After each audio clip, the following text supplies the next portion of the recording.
My voice is a little raspy tonight, but I think we can get through it.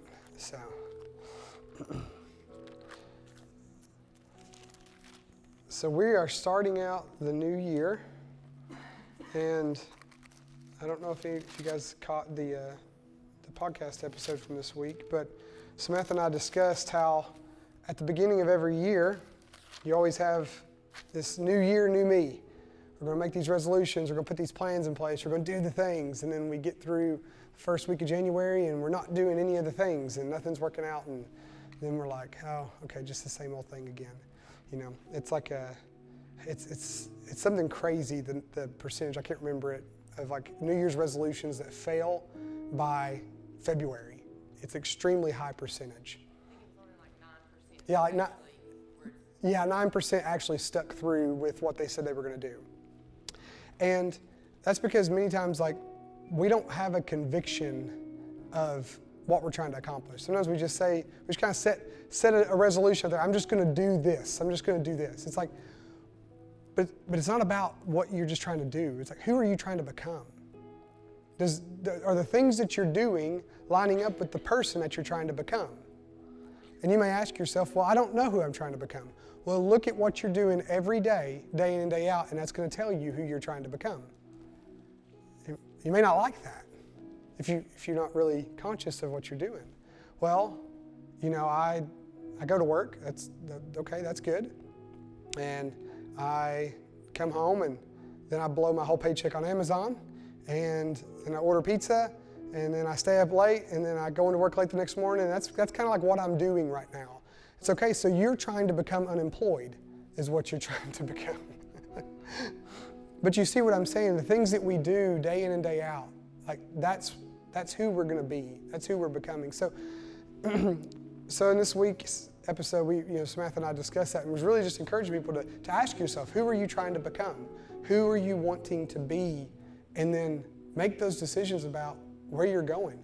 Have you prayed and talked to God? God, where are we going? What's the direction that you have for my life? Because I need to be doing the things that line up with that direction. Does that make sense? So tonight we're going to talk about Joseph in the Bible, not me. We're going to talk about Joseph, Genesis 37. So if you have your scripture with you, you can turn there. I'm going to read a section, and we're going to kind of go through that whole chapter. But for some of you, you're going to hear this story as we're going through this, and you're going to be like, I can relate to that. Joseph receives promises, and life looks really different than I imagined that he thought it was going to go, the way that he thought it was going to go. So, say that you have prayed and you've sought God, and you have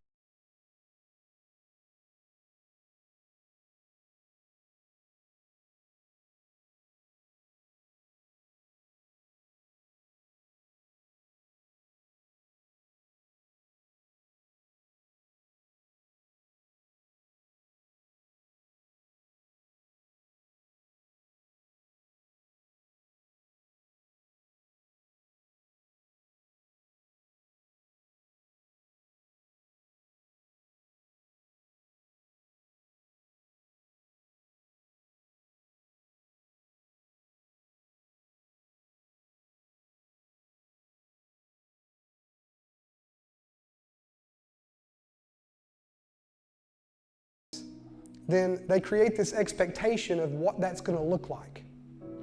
And that is like the wrong thing to do.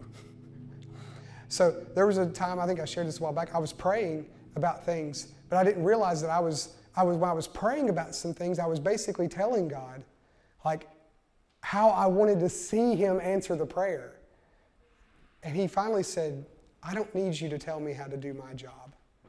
I just need you to bring your needs to me and don't worry about it. Because part of the thrill and the experience of prayer is I bring these things to Him, and then He works in ways that are amazing and beyond what I could imagine. And He doesn't need me to tell Him how to answer my prayers, right? Would you agree? So we have a promise. We have a prophetic word. God's spoken something to us. We've discerned something in our hearts. And now we're going, okay, all right, God said it, so this is where we're going. And that's what we're going to unpack tonight with Joseph's life. So starting at Genesis 37, verses 1 through 4, we're going to just unpack a little bit about who he was. It says, Jacob lived in the land of his father's sojournings in the land of Canaan. These are the generations of Jacob. Joseph, being 17 years old, was pasturing the flocks with his brothers. He was a boy with the sons of Bilhah and Zilpah, his father's wives, and Joseph brought a bad report of them to their father. Now Israel and Jacob are the same person. Israel loved Joseph more than any of his other sons because he was the son of his old age, and he made him a robe of many colors. And when his brothers saw that their father loved him more than all his brothers, they hated him and could not speak peacefully to him. So we have Joseph, who is not being, he's not being treated the same as his brothers. He's the baby. He came late in life. But something that the scripture doesn't say here is that he was the son of Jacob's favorite wife, Rachel. Jacob was married to 4 women. We're not going to unpack that tonight. He was married to 4 women. And 2 of the women's sons were out in the field, and Joseph went out there with them, and he gave a bad report of what they were doing. But Rachel couldn't have kids. Jacob always, if you go back and you read the story of Jacob and Rachel and Leah and all this mess of how he wound up with 4 wives, Jacob loved Rachel, and she could never have kids. And then she has Joseph. So you see everything about Joseph's life, like Jacob he just prefers him over all of them. Because the wife that he truly loves is giving him this son. He's the baby. Jacob's an old man now. He ain't looking to fight some young buck. He's just being that dad, so that kid can get away with anything, you know. So Joseph goes and he sees what his brothers are doing out in the field, and we don't know what they're doing, but when he comes back, he tells his dad, and his dad doesn't like it. So his dad's coming down on his brothers, and then his dad brings out this tunic, this robe. It's all these different colors on it. It's beautiful, and he says, this is for my son. What he was saying was, this is for my favorite son. Now, in this time, in this culture, you would have expected, I believe it would have been Reuben to have been the preferred son because he was the firstborn. But instead, it's Joseph. So Joseph, he's the youngest. He's treated more favorably. He's born to Jacob's favorite wife. And now he is being hated by his brothers for multiple reasons. But Jacob is creating this resentment in Joseph's life, his brothers towards him, because of his favor over him. So let's continue down the story here of who Joseph is. So starting at verse 5, it says, Now Joseph had a dream, and when he told it to his brothers, they hated him even more.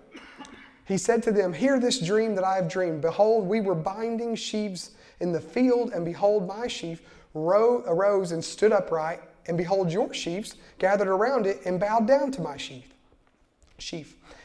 His brothers said to him, Are you indeed to reign over us? They actually interpreted the dream pretty clearly right then. It was pretty easy to do, I suppose. Or are you indeed to rule over us? Are you indeed to reign over us, or are you indeed to rule over us? So they hated him even more for his dream and for his words. And then he dreamed another dream, and he told it to his brothers. He didn't learn here. Like they were not wanting to hear what was going on in his life. And it said, Behold, I have dreamed another dream. Behold, the sun, the moon, and the 11 stars were bowing down to me. But when he told it to his father and to his brothers, his father rebuked him and said to him, What is this dream that you've dreamed? Shall I and your mother and your brothers indeed come bow ourselves to the ground before you? And his brothers were jealous of him, but his father kept this saying in his mind. So now we have this son who comes to his family and says, I've had this dream, and they've rightly interpreted it. God had placed a leadership assignment on Joseph's life. And it started, and this is the neat thing, if you're interested in dreams and understanding God speaking to us through dreams and things like that, God speaks to Joseph in a language that he understands. They were farmers. Everybody understood this language. So Joseph has this dream, and it's clear that he is going to rule over his family in some way. He's going to reign. He has the second dream. And not only was it the pasture references, but it was all of creation. It was the sun, the moon, and the stars. This was a much more advanced revealing of what kind of ruling Joseph was going to do. So it had a couple of different facets to it. One, Jacob understood it to mean his mother, him, and the brothers.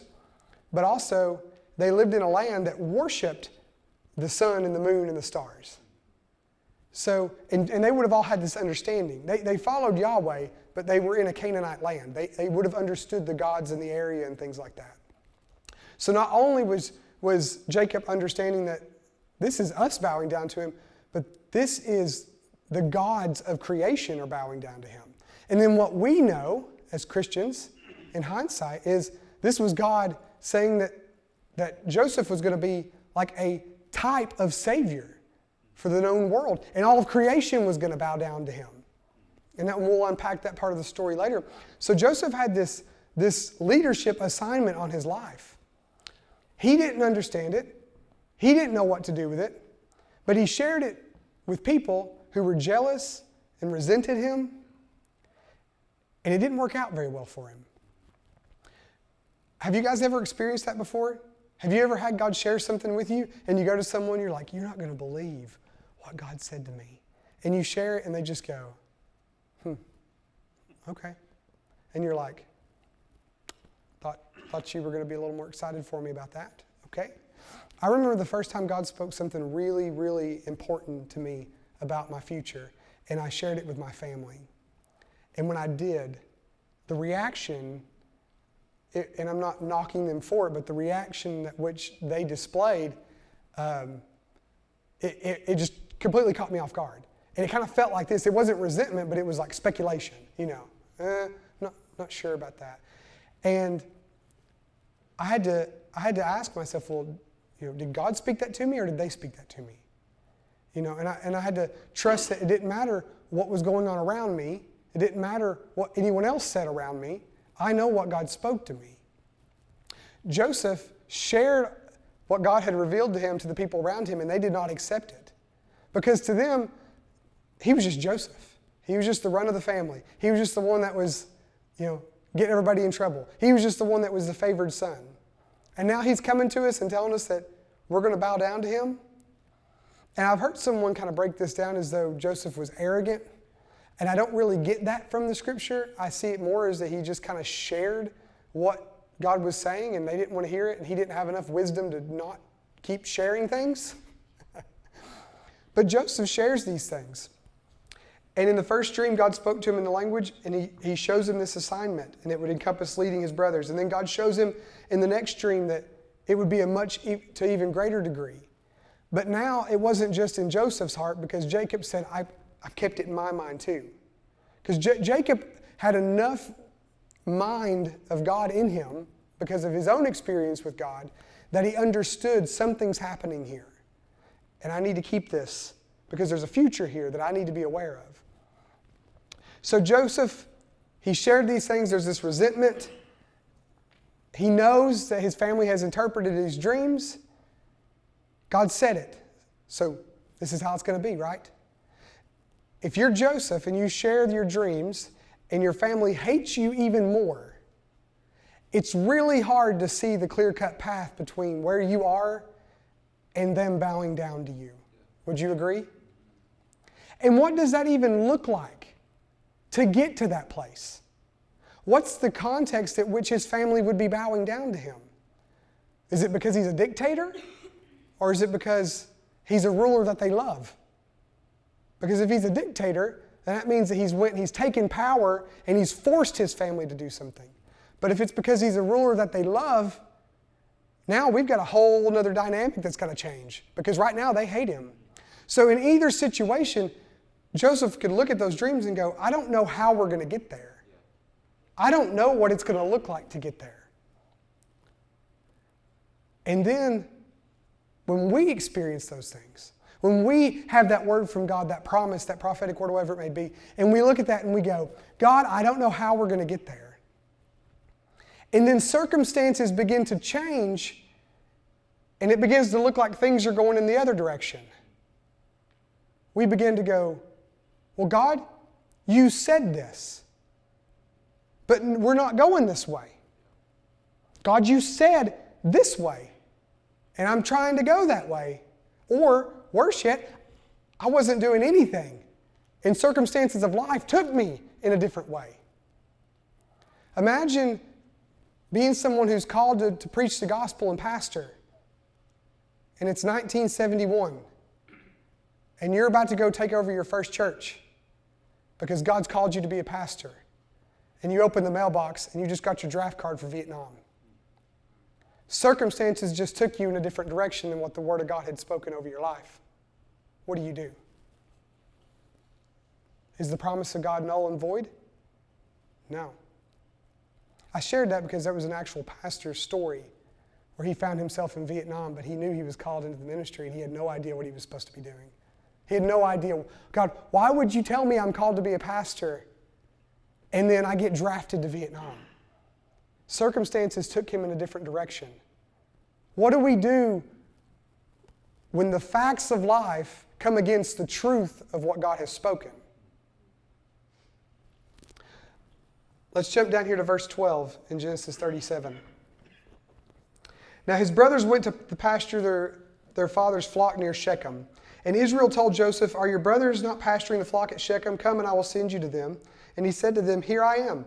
So he said to him, "Go now, see if it's well with your brothers and with the flock, and bring me word." So he sent him from the valley of Hebron, and he came down to Shechem. And a man found him wandering in the fields. And the man asked him, "What are you seeking?" "I'm seeking my brothers," he said. "Tell me, please, where are they pasturing the flock?" And the man said, "They've gone away, for I heard them say, 'Let us go to Dothan.'" So Joseph went after his brothers and found them in Dothan. And they saw him afar, and before he came near to them, they conspired against him to kill him. And they said to one another, "Here comes the dreamer. Come now, let us kill him and throw him into one of these pits. Then we will say that a fierce animal has devoured him, and we will see what will become of his dreams." But when Reuben heard it, he rescued him out of their hands, saying, "Let us not take his life." And Reuben said to them, "Shed no blood, throw him into this pit here in the wilderness, but do not lay a hand on him, that he might rescue him out of their hand and restore him to his father." So when Joseph came to his brothers, they stripped him of his robe and the robe of many colors that he wore, and they took him and they threw him into the pit, and the pit was empty, and there was no water in it. And they sat down to eat, and looking up they saw a caravan of Ishmaelites coming from Gilead, and their camels bearing gum, balm, and myrrh on their way to carry it down to Egypt. And then Judah said to his brothers, "What profit is it if we kill our brother and conceal his blood? Come, let us sell him to the Ishmaelites, and let not our hand be upon him, for he is our brother, our own flesh." And let his brothers listen to him. And the Midianite traders passed by, and they drew up Joseph and lifted him out of the pit, and they sold him to the Ishmaelites for 20 shekels of silver, and they took him into Egypt. And then when Reuben returned to the pit, he saw that Joseph was not in the pit. He tore his clothes, and he returned to his brothers and said, "The boy is gone, and where shall I go?" And they took Joseph's robe, and they slaughtered a goat, and they dipped the robe in blood, and they sent the robe of many colors and brought it to their father and said, "This we have found. Please identify whether it's your son's robe or not." And he identified it and said, "This is my son's robe. A fierce animal has devoured him. Joseph is without a doubt torn to pieces." And then Jacob tore his garments and put sackcloth and ashes on his loins and mourned for his son many days. And all his sons and all the daughters rose up to comfort him, but he refused and would not be comforted and said, "No, I shall go down to Sheol, to the grave, to my son mourning." Thus his father wept for him. And meanwhile the Midianites had sold him in Egypt to Potiphar, an officer of Pharaoh, the captain of the guard. So Joseph goes to Shechem to find his brothers. They're not where they're supposed to be. I love that little part in Scripture. He's just wandering out in the field, and it just says a man. When I see that, I'm like, man, God, I think you're doing something there. Just a random man walks up and goes, "What are you doing?" "So looking for my brothers." "Oh, I saw them a little while ago. They went down to Dothan." "Oh, okay. I'm going to go down to them there." So we see that as soon as he comes at the distance, they look at him and they already call him, like in certain translations, they call him Master of Dreams. The Master of Dreams is coming. Let's do this and let's see what's going to come of his dreams. Let's see what's going to happen. Doesn't this kind of sound like what we were talking about a second ago? You get that word from God, and it's like all of a sudden circumstances of life whatever's happening, all the facts are standing in front of you saying, let's see what's going to become of what God said. Let's see what's going to become. Jacob, let's see what's going to become of what God's spoken over your life now that you're faced with these facts that are contrary to it. Let's see what you're going to do. And we look at that and we get frustrated by it. And we don't know what to do with that. So looking at Joseph's life, Jacob created this resentment. Jacob unintentionally created this hardship in Joseph's life without meaning to. So Joseph, when he goes into this land, I want to unpack this just a little bit because this is really neat. But Joseph goes to the land of Dothan. Dothan is the land of two wells. I want to ask you guys something. What other story prior to this was there a situation that involved two? That was really important. Anybody? Two trees in the garden. Adam and Eve had a choice. Tree of life, tree of knowledge of good and evil. Follow what the Lord says, take our lives in our own hands, and live independent of what God says, and become God's knowing good and evil like Him. Joseph goes into the land of Dothan. It's called the land of two wells, or two pits. This is a callback to the Adam and Eve story. Because his brothers were in a situation where they were standing before two pits, two trees, if you will. And it says they were out in the fields. Well, what was a story that happened after the garden that involved two people being out in the field? It was Cain and Abel. So his brothers are out in the field, and there's two choices before them. And God told Cain in that story, He said, Cain, sin is crouching at your door, and you have to master it, because if you don't, it will master you. This is another example right here of the failure of humanity. If you could look at this situation with Joseph walking into Dothan and he sees his brothers afar off, and he thinks, I'm just going to see my brothers. But afar off, what was happening with them in that group was that serpent, that snake from the garden, was once again about to create sin in humanity. He was speaking evil into the hearts of Joseph's brothers. They had the opportunity to choose, and they gave into sin, just like Adam and Eve did. They gave into sin just like Cain and Abel did. That's not really the point of this story, but if you look at the way that this story is framed, you can see everything about it is pointing back to the garden. There's a choice. And we're about to see that the enemy is trying to completely abort the plan of God through Joseph's life, just like he was trying to abort the plan of humanity in the garden. It's the same thing all over again. So Joseph rolls up on his brothers, and the first thing they do is they just take him and lay hold of him right into the pit. We're going to cast him in the pit. We're going to kill him. Reuben says, let's not do that. And Reuben's money says, I'm going to come back and save him, and it's all going to be okay. He gets sold into slavery, and now Joseph is completely separated from his family. The people who were a part of the assignments that God gave him. He's no longer with them. Jacob, who kept those dreams in his mind, who knew that there was something different about Joseph, that there was something more, now looks at this and goes, how do I reconcile this?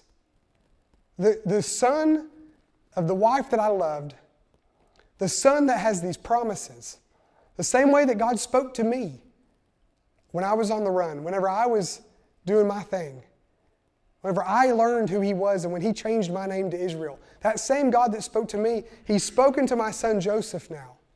But now we have the brothers come back and say, Joseph's dead. And Jacob's future begins to crumble. Could you understand the difficulty that would be for Jacob? Having followed God all these years, and now seeing evidence of God speaking in his child's life, and then seeing that taken away in a moment. Could you imagine being Joseph and realizing that there's a destiny in front of you, and now circumstances that you didn't have control over just completely took you away from that? it looks like your future has been aborted. He's a slave on a caravan going into Egypt. How does a slave become someone who people will bow down to? They don't. That does not happen in a slave society. It does not happen. So not only did Joseph's brothers partner with sin, partner with the plan of the enemy to abort Joseph's future, but they end up doing this thing that's really interesting. And I didn't realize it until I was reading through this a couple times and then it dawned on me. They essentially did an anti-sacrifice. A sacrifice, Abel brought the best of his flock to God and sacrificed it. In the Jewish law, they would bring the rams and the goats. They would bring the sacrifices and the blood would be shed to make atonement for the sin. Here, Joseph's brothers take an animal and they slaughter it to cover up their sin themselves. It's the opposite of an acceptable sacrifice to God. So not only have they taken a life into their own hand, and they've partnered with sin, but now they're using this thing that God has designed to be a means of atonement and forgiveness, and they're using that to cover up themselves. You with me? There's a lot of really neat things in this story like that to unpack. And they come back and they say, he's dead. So Jacob essentially dies inside at that point. For the rest of his days, separated from Joseph, he is dead inside. Joseph is now down in Egypt. He's got the promises. He's no longer with his family. Everything about what's facing him is opposite of what the assignment looks like. Let's break this down a little bit. Many times, whenever we receive a word from God, a promise, a prophetic word, an assignment, a calling, however you want to kind of phrase it, we look at that and we go, well, if God said it, then it's done. And if I have the God of creation behind me, backing me, then nothing can stop me. And okay, I'm not disagreeing with you there. And then what happens is we end up facing a difficulty, and then the first thing we do is we crumble. And we go, whoa, what's happening here? This shouldn't be happening because this isn't what God said. God said this, so why are these circumstances now not lining up with what God said? Because our expectation is that once God speaks something to us, that the pathway from where we are to being at that place where God said that we're going to be is just going to be easy. Does this make sense? Is this relatable to anybody? Excuse me. I've watched this time and time again in people's lives. They'll come to the altar, they'll pray, they'll get up and they'll say, God has called me to this. And I'm like, that's fantastic. And I talk to them a month or two later, and they're depressed and they're anxious. I'm like, what's going on? They're like, I thought God called me to this, but this isn't working out. This happened after that. This happened. And I'm going to be honest with you, for years I didn't understand how to help people with that early on, because I didn't understand it myself, because I kind of felt myself experiencing that. I got a word from God and I'm like, God, you said that this grace was on my life. You called me to this thing. And now it's like every door shut. Everything's not going that way. It's like God says, you're going to Florida, and you go to turn your vehicle on and the wheel falls off. And you're like, wow, God, I don't know what's happening there. And then what happens is when circumstances don't line up with that, we look at God and go, God, why are you doing this? Now we've got a schizophrenic relationship with God. God, you love me. You called me. God, you hate me. And God's like, here we go again. Here we go again. We're my special kids. All right. But it's the truth. We end up finding ourselves looking to God and saying, God, you said this, so why isn't it happening that way? God, you said this. And then, because we don't stop to think for a minute,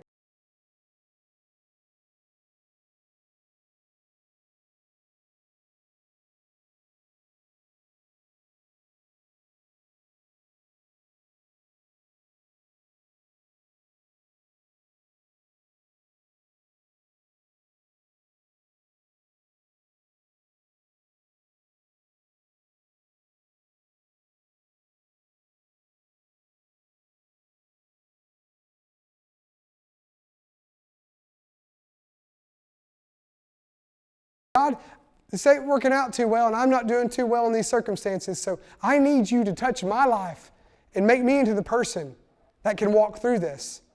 If this is the road I'm walking on here. We don't do that. We let the enemy come in, and the enemy begins to speak and say, I don't know, I don't think you really heard God. Or, maybe God doesn't love you as much as you thought He did. He's usually not that obvious. That's usually like later. He has to get you a little more manipulated before we get there. But did God say that? Oh man, He comes with that one quick. And when you're caught up in an emotional frenzy, you don't stop to think, oh, this sounds like Eve in the garden. This sounds like the voice of the enemy. You think, maybe God didn't speak that. Maybe God didn't say that.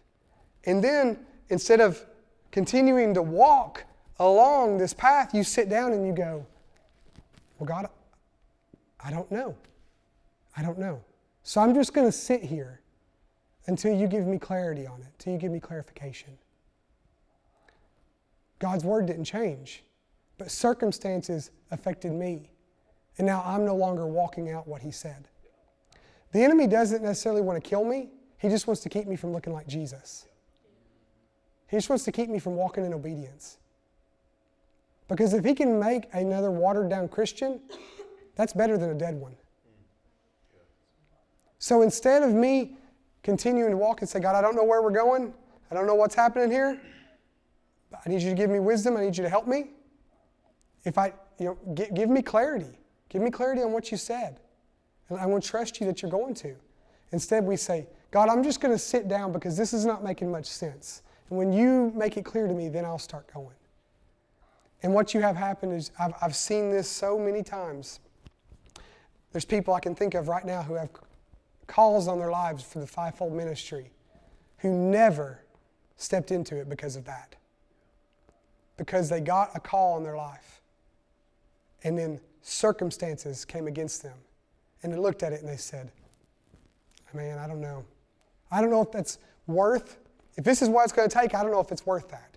That's not the right attitude. Or, well, as soon as God gave me that call, all this stuff started happening. No, it didn't. Stuff was happening before. It just looked worse once you got the call of God because you need somebody to blame. Because you don't trust Him. When we don't trust Him, circumstances will derail us and keep us from walking in the direction of who He said we're to be. If God tells you you're gonna pastor, then that is the focus. That's the long term, like or whatever term that may be. The signpost out in the field is that way. I don't know if I'm going to go straight line that way or if we're going to whip around this direction. I don't know if we're going to go around the outside, but that's where we're going. And I may go this direction, but my eyes are still over there, and it may take me a little bit longer, but that's where I'm going. So I'm going to continue to move my life in that direction. I'm going to continue to move my relationship with God in that direction. And when things happen, circumstances come that stand in the way of that, I don't stop where I'm at. Say, okay, we got to keep moving. Because those circumstances many times are making you into the person who is going to be at that place. There's people, when you listen to people who talk about getting a word from God, man, I think of like Billy Graham, when God spoke to him about being an evangelist. We get that word. Oh, I'm going to be an evangelist. I'm going to lead thousands to Christ. No, I'm not. But the person that I'm going to become is going to. A prophetic word is an open door to where we're going. A promise from God.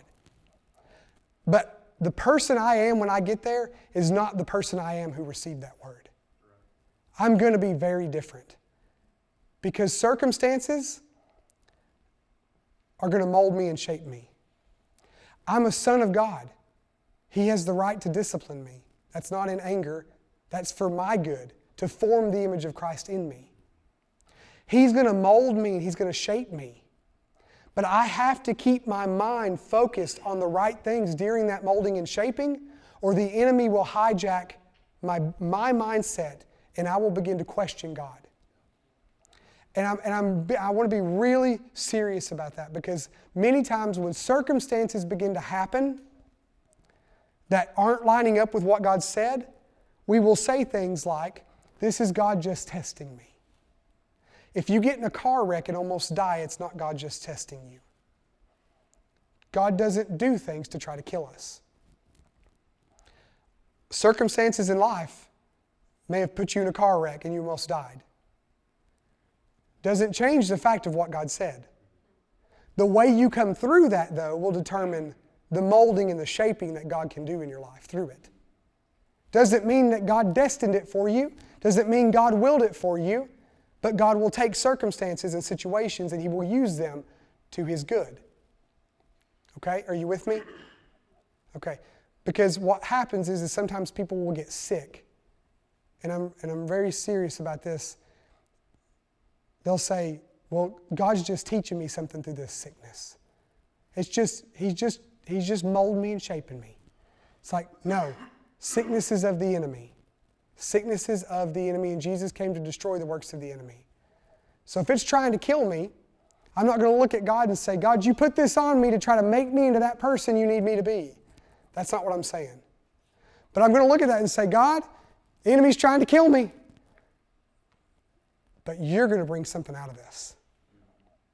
And I'm not going to accept this. I'm not going to accept what the enemy's doing in my life." And God says, "Okay, well, what are you going to do about it, Jacob?" Well, healing's in the atonement. I'm going to press into prayer and intercession and worship until I see the healing that Jesus paid for me. And God goes, "That's right, Jacob. That's right." And Jacob comes out the other side of it totally healed. And his prayer life looks nothing like what it did before. Because Jacob looked at the circumstances and said, "I'm not going to go through this. I'm not going to come out this on the other side the same. And if I don't get my mind and life in line with God, I'm not going to come out the other side at all, maybe." Are you with me? So when we go through things, it's not for us to look at and question God, "Did you really say that to us?" Or, "God, are you using these really bad circumstances to try to teach me something? You love me so much you're going to abuse me right now because you love me that much?" It's like, no, God's like, "No, I'm not doing that. JM, I'm not doing that. I'm not like making you sick to try to teach you a lesson." And you're like, "Well, what's going on?" And the Father says, "That's the enemy. He's trying to stand in the way of the future I have for you." Well, what do we got to do? Got to get low. Got to pray. Got to worship. You got to get in the Spirit. You got to walk in the victory that God has for you.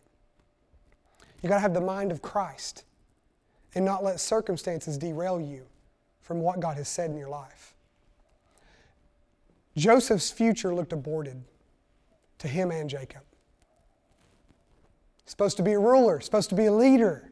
This kid's going to do great things. It's not looking like it right now, though. How many times have we felt that way? God, you spoke this. God, you said this. God, you promised this. It ain't looking like it. What are you going to do about it? Are you going to lay down and let the enemy just run roughshod over you? Or are you going to go to prayer and say, "God, I don't know why circumstances aren't lining up with what you said, but I don't care because I believe you and I trust you. And I'm not going to let the enemy get a foothold in my life and make me think otherwise."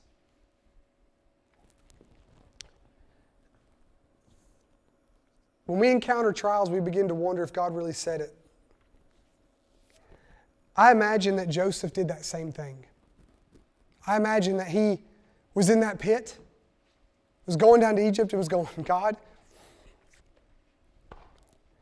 it's not looking much like leadership anymore. I'm looking like I'm going to be a slave." God gave him a dream and said, creation's going to bow down before him. And then circumstances put him in the lowest possible position he could be in society other than death. He is 100% in the opposite direction of the fulfillment of the destiny of God on his life. when we are in those situations, Matt, you can come to the music. When we're in those situations, the enemy will look to hijack your life. He wants to find you in a position where he can make you question, did God really say that? If you've not experienced this yet, then just remember this. Maybe you're experiencing this right now, and if you are, I hope that this helps you to make some adjustments to the way you're seeing things. But what do we do in the middle of it all? What do we do? We've been sold down to Egypt, Trevor. Life ain't looking like what God said it was. Plans ain't working out. Plans just ain't planning. It ain't happening. We have some wonderful advice from a man named Paul in the New Testament. In his letter to Timothy, chapter 1, verse 18. Paul's speaking to this young apostle who he's raised up, who seems to be a little fearful.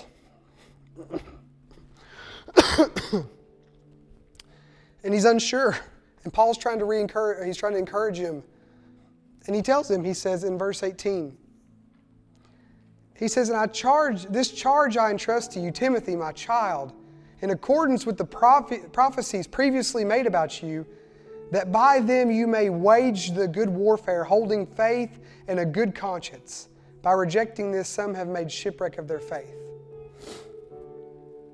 He says to him, Timothy, do you remember the words, the prophetic words that were spoken over you?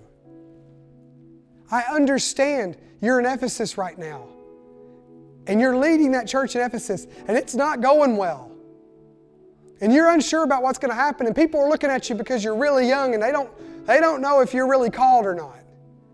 But Paul says, do you remember those prophecies? Wage war with them. What does it look like to wage war, Lauren, with your prophecies? It looks like going into prayer and saying, God, I thank you that on January 27th in 2019, you spoke this to me. And despite what's happening right now, I believe your word is true. And you begin to reinforce yourself, and you begin to encourage yourself and remind yourself of who God is. And when circumstances come against you, Trevor, you say, no.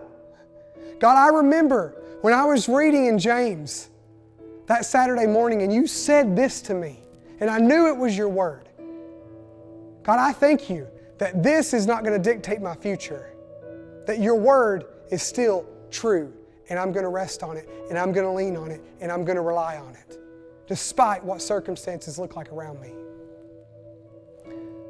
We don't get to see this glimpse into Joseph's life.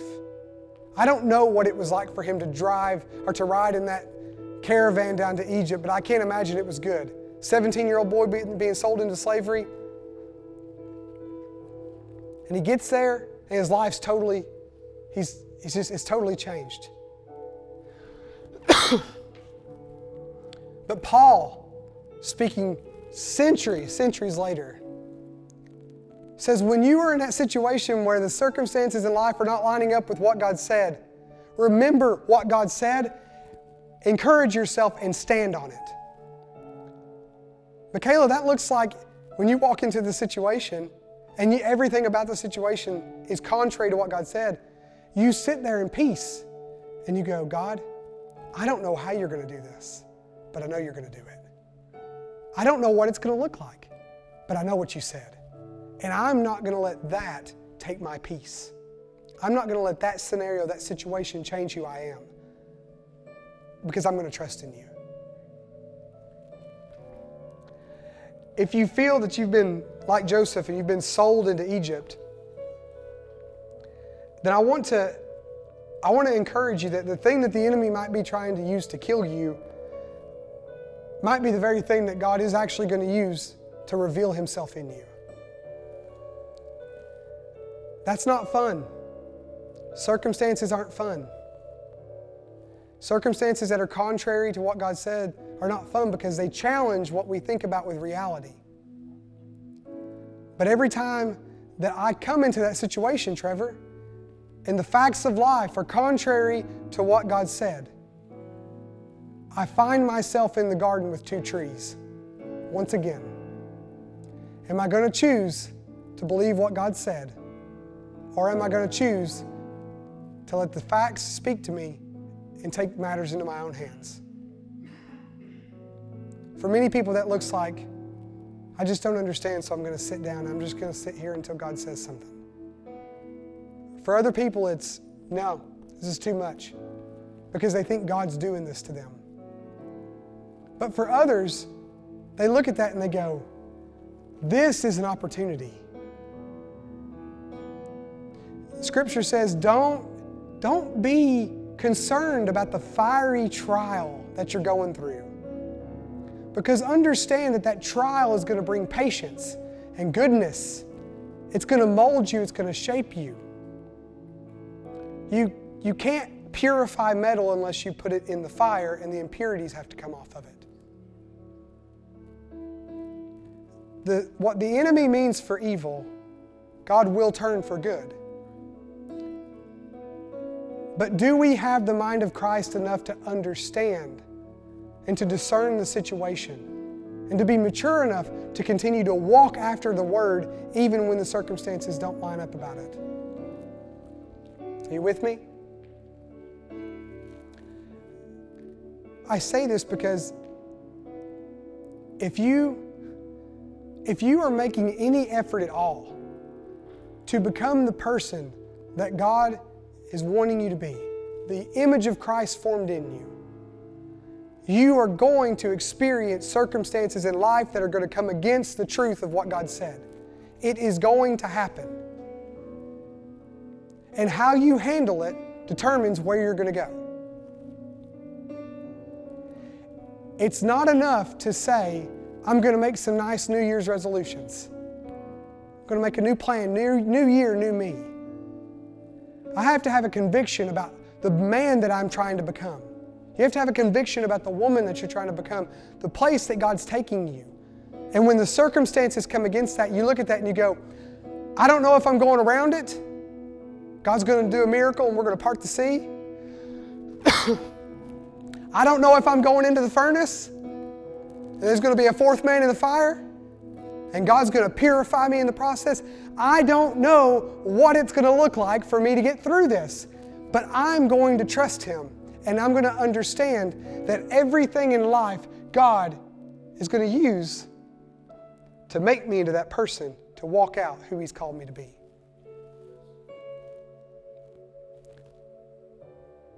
This is so important, and this is something that's not talked about enough.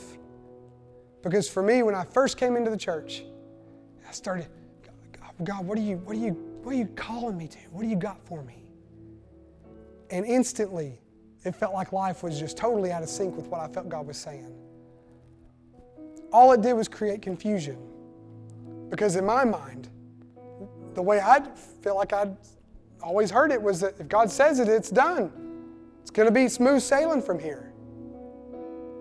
So I spent years walking around in confusion and heartache because nothing made sense.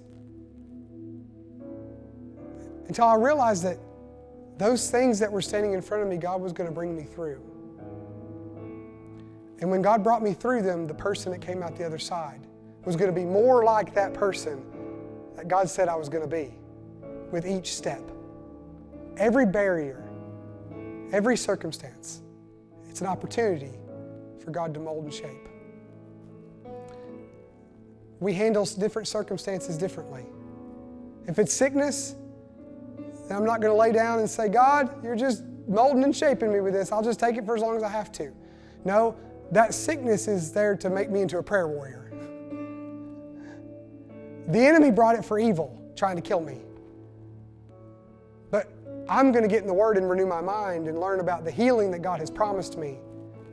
And then I'm going to begin to declare that over my life, and I'm going to begin to walk in it. And God's going to reveal another dimension of who He is and who I am in Him in that process. And I go, oh, God, you didn't give me that sickness, but look what I learned from that. It caused me to press in and know who you are and know who I am and know that healing is for today. God, you've called me to X, Y, Z, but A, B, and C is happening and it ain't looking right. So what are we going to do? We have to make our minds up. And we have to say, God, you said this. I don't know how we're getting there, but I'm going to trust you. And I'm going to take what you said and I'm going to renew my mind every single day, every single day, every single day. If you want to stand with me, we're going to go ahead and go into some prayer.